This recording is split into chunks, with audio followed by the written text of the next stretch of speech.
প্রবাসীরা ছাড়া বর্তমান সময়ে কেউ কিন্তু এমআরপি পাসপোর্ট করতে পারে না। তাই এখন ই পাসপোর্টই সকলের একমাত্র ভরসা। তবে এই ই পাসপোর্ট কিন্তু 5 বছর মেয়াদি বা 10 বছর মেয়াদি রয়েছে, 48 পৃষ্ঠার রয়েছে, আবার ঠিক তেমনিভাবে 64 পৃষ্ঠার রয়েছে। তবে এর মধ্যেও কিছুটা ভাগ রয়েছে। আপনি রেগুলার পাসপোর্ট যেটা 21 কর্মদিবসের মধ্যে পাওয়া যায়, তাছাড়া জরুরি পাসপোর্ট যেটা 10 কর্মদিবস এবং অতি জরুরি পাসপোর্ট সেটা হচ্ছে 2 কর্মদিবসের মধ্যে পাওয়া যায়। তবে এই সকল পাসপোর্টের উপর কিন্তু একটা নির্দিষ্ট পরিমাণ সরকারকে আমাদের চার্জ দিতে হবে বা পাসপোর্টের ফি রয়েছে। তো চলুন জেনে আসি কাদের জন্য কোন পাসপোর্ট বেটার হবে এবং এক্ষেত্রে চার্জটা কীরকম। যদি 21 দিনের জন্য আপনি দেখা যায় যে 48 পৃষ্ঠার 5 বছর মেয়াদি পাসপোর্ট করতে চান, তাহলে 4025 টাকা সামথিং ফি আসবে।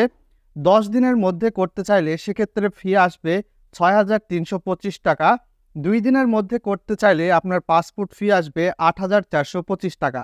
আর যদি দেখা যায় আপনি 48 পৃষ্ঠার 10 বছর মেয়াদি পাসপোর্ট করেন, সেক্ষেত্রে খরচ আসবে 21 দিনের মধ্যে করলে 5780 টাকা, 10 দিনের মধ্যে করলে 8050 টাকা, এছাড়া 2 কর্মদিবসের মধ্যে করলে আসবে 10350 টাকা।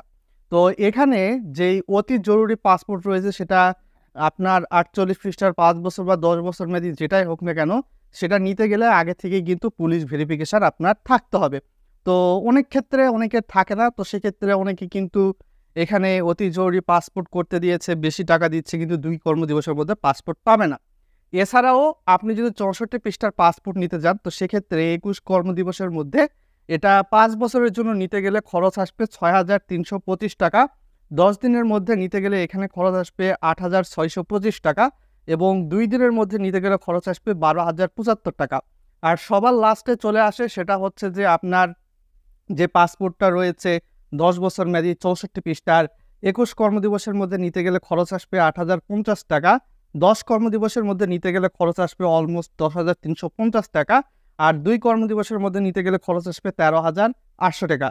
হয়তোবা এখান থেকে আপনারা বিস্তারিত বুঝতে পেরেছেন এবং আপনার এই যে পাসপোর্টের ফিটা রয়েছে, এটা আপনি চাইলে এক পের মাধ্যমে দিতে পারেন অথবা সোনালী ব্যাংকের মাধ্যমে চালান করে দিতে পারেন অথবা ইসলামী ব্যাংকেও কিন্তু এখন পাসপোর্টের ফি নেয়। তো সেক্ষেত্রে চালানের মাধ্যমে দিতে পারেন। তো এক পের মাধ্যমে আপনি পাসপোর্টের ফি যদি জমা দেন, তো সেক্ষেত্রে দেখা যায় যে অনেক সময় অনেক খারাপ পরিস্থিতির মধ্যে দিয়ে যেতে হয়। আপনি পাসপোর্টের ফি জমা দিচ্ছেন কিন্তু অনেক সময় দেখবেন যে হচ্ছে অনেকের কিন্তু এই ফি জমা দেওয়ার পরবর্তীতে যে একটা নাম্বারের প্রয়োজন হয়, ওই নাম্বারটা কিন্তু পাওয়া যায় না।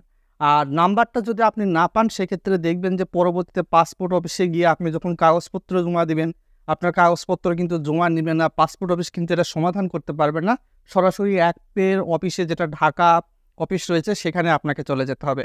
তাই অবশ্যই আপনি সোনালী ব্যাংক বা ইসলামী ব্যাংকের চালানের মাধ্যমে টাকাটি জমা দিবেন।